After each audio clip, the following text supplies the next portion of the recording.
வணக்கம் மக்களே, welcome to the Fender show. இன்னைக்கு ஷோ நம்ம பார்க்க போறது லோகா சாப்டர் 1 சந்திரா அப்படின்ற மலையாள மூவியோட ரிவ்யூ. இந்த படம் பாத்தீங்கன்னா ஆல்ரெடி தியேட்டர்ஸ்ல ரிலீஸ் ஆன ஒரு படம்.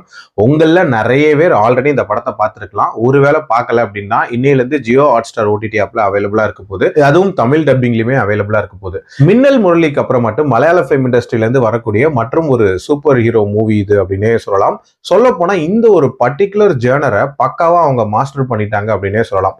அதாவது தங்களுக்கு ஏத்த மாதிரியான ஒரு கதைக்களத்தோட அடாப்ட் பண்ணி அதை சொல்றதுன்னு இருக்குல்ல, அதை ரொம்ப நீட்டாவே பண்றாங்க. இந்த கதையும் அந்த மாதிரியான ஒரு கதை தான். சந்திரா அப்படின்னு சொல்லப்படுற ஒரு கேரக்டர்ல தான் கல்யாணி பிரியதர்ஷன் நடிச்சிருப்பாங்க. இவங்களுக்கு நிறைய ஸ்பெஷல் பவர்ஸ் இருக்கு. இந்த மாதிரி நிறைய ஸ்பெஷல் பவர்ஸோட இருக்கிறவங்க மக்களோட மக்களா கலந்து வாழ்றது அப்படின்ற மாதிரி காட்டுறாங்க. சோ பெங்களூர்ல இவங்க வாழ்ந்துட்டு இருக்காங்க. இந்த டைம்ல தான் எதிர்த்து வீட்டுல இருக்கக்கூடிய நஸ்லனை சந்திக்கிறாங்க. நஸ்லனுக்கும் இவங்களுக்கும் ஒரு விதமான ஃப்ரெண்ட்ஷிப் ஏற்படுது. பட் நஸ்லனுக்கு இவங்களோட பிஹேவியர் மேல ஏதோ ஒரு சந்தேகம் இருந்துட்டே இருக்கு. ஒரு கட்டத்துல அங்க இருக்கக்கூடிய லோக்கல்ஸோட ஏற்படக்கூடிய ஒரு பிரச்சனையின் போது இவங்களோட உண்மையான ரூபம் தெரிய வருது. இவங்க ஒரு வேம்பயர் அப்படின்றது.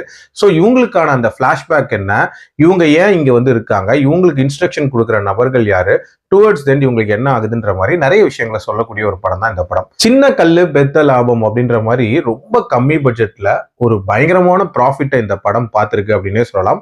அதுக்கு முக்கியமான காரணம் இந்த படத்தோட மேக்கிங் தான்.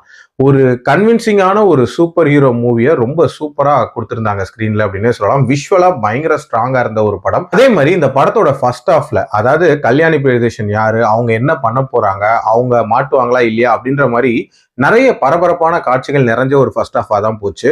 அதுலயும் முக்கியமான அந்த பிளாஷ்பேக் போர்ஷன் இருக்குல்ல, அதை அந்த பாஸ்ட் பிரசன்டோட லிங்க் பண்ணி சொன்ன விதம் அப்படின்றதும் பயங்கர பிரமாதமா இருந்துச்சு.